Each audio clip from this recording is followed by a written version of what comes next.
23 र 24 घटनालाई म चाहिँ एउटा अराजक शैलीमा हेर्छु। किनभने यो परिवर्तनको लेखनता नै होइन क्या।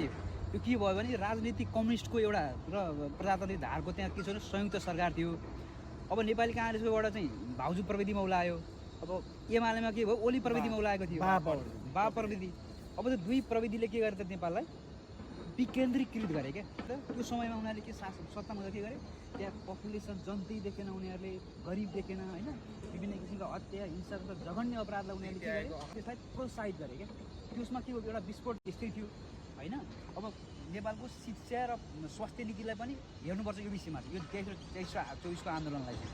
किनभने त्यो शिक्षा नीतिले तपाईँले चाहिँ एउटा राम्रो शिक्षा लिनुपर्ने छ नेपालभित्र, तर त्यो शिक्षा नीतिलाई तपाईँले चाहिँ राम्रोसँग चाहिँ अर्गनाइजेसन सिस्टममा जाँदाखेरि तपाईँले के गर्नु पऱ्यो, त्यहाँ हाई लेभलका मान्छेलाई समात्नु पऱ्यो।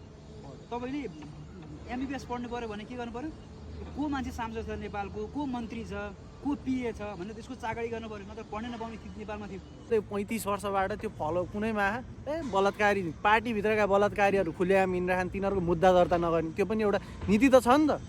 बलात्कारीलाई चाहिँ कारवाही गर्नुपर्छ भन्ने नीति त थियो नि त हिजोको पालामा नि। तर त्यसलाई कानुन्वयन भएन। त्यो नीति त्यो पेपर कागजी रूपमा छ क्या। हो, त्यसलाई कार्यान्वयनमा ल्याउनु पर्यो।